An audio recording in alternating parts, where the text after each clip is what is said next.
Assalamualaikum warahmatullahi wabarakatuh. Yang terhormat Bapak Fatoni selaku dosen pengampu mata kuliah Enterprise Resource Planning.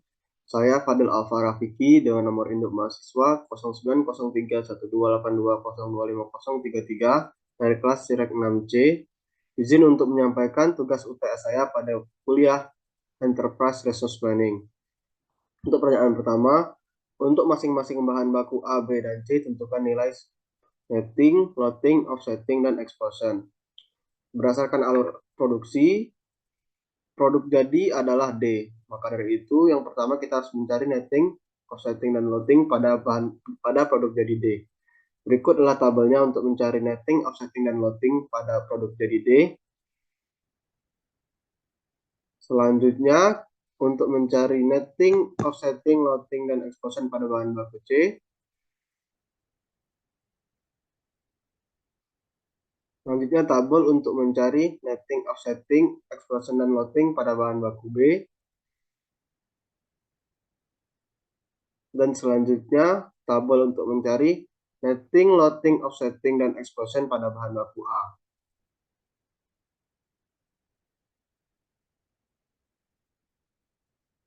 Untuk pertanyaan kedua, jelaskan kesimpulan saudara dari hasil nomor 1 di atas.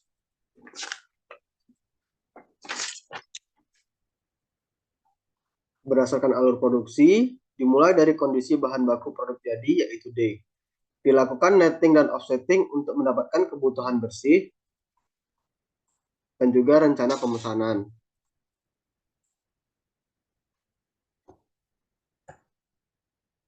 Dari kebutuhan bersih D, dicari besarnya pesanan optimal menggunakan loading dengan metode fixed period requirement dengan intuisi selama 3 bulan.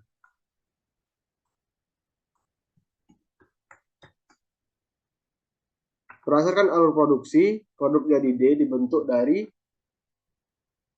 bahan baku 3C dan B. Dari offsetting D, didapatkan kebutuhan kotor C yang dikalikan 3 karena explosion sebesar 3C.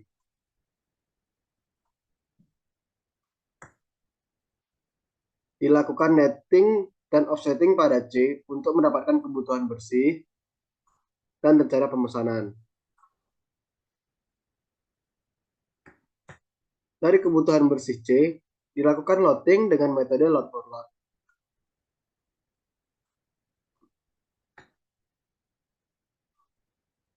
Dari offsetting D juga didapatkan kebutuhan kotor B.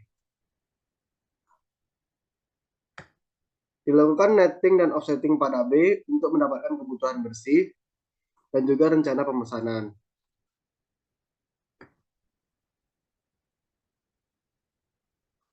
Dari kebutuhan bersih B, dilakukan loading untuk mencari besarnya pesanan optimal menggunakan metode fixed order quantity dengan nilai intuisi sebesar 45.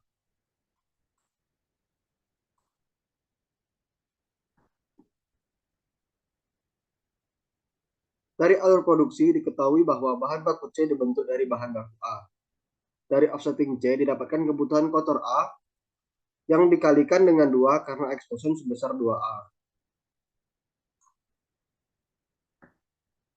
Dilakukan netting dan offsetting pada A untuk mendapatkan kebutuhan bersih dan juga rencana pemesanan.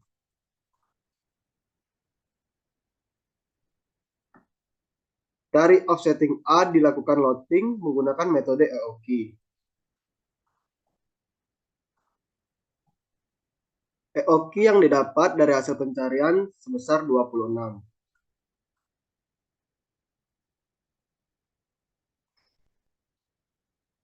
Selanjutnya nomor 3, jelaskan perbedaan mendasar pengembangan sistem yang menggunakan pendekatan ERP dengan pengembangan sistem yang lainnya, dan berikan contoh di pengembangan sistem informasi layanan rumah sakit atau puskesmas. Karakter yang pertama dalam pendekatan ERP yaitu the best practice. Dalam pengembangannya, modul-modul dalam ERP dikembangkan dengan praktik terbaik atau the best practice. Modul-modul dalam ERP dikembangkan dari komponen pembentuk sistem yang dianggap memberikan hasil terbaik berdasarkan pengalaman pelaku bisnis atau teori akademik. Contoh the best practice pada sistem informasi rumah sakit, yaitu rumah sakit A ingin mengembangkan sistem dengan pendekatan ERP. Oleh karena itu, rumah sakit A menerapkan the best practice. Pelayanan rawat jalan rumah sakit B merupakan yang terbaik, sedangkan pelayanan rawat inap pada rumah sakit C adalah yang terbaik.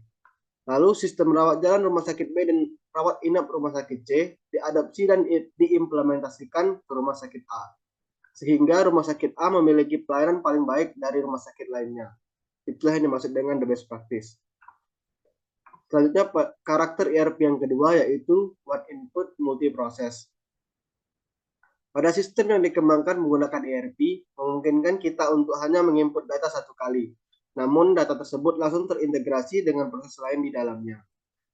Contoh one input multi-process pada sistem informasi rumah sakit yaitu, pada saat berobat ke rumah sakit, data pasien akan diinput terlebih dahulu ke sistem. Walaupun hanya diinput satu kali, data pasien akan terintegrasi ke berbagai proses yang ada di rumah sakit, seperti proses tagihan, pengobatan, medical check-up, rawat inap, dan lain sebagainya.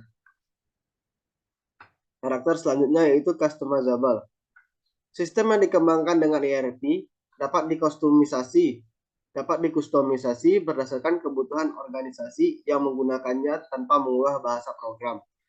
Contoh pada sistem informasi rumah sakit yaitu terdapat perbedaan pada kebutuhan sistem pada berbagai rumah sakit. Contohnya, kebutuhan sistem pada rawat inap di rumah sakit jiwa berbeda dengan rawat inap di rumah sakit umum. Menggunakan ERP, kedua rumah sakit dapat mengkustomisasi sistemnya sesuai dengan kebutuhannya masing-masing. Sekian dari saya. Wassalamualaikum warahmatullahi wabarakatuh.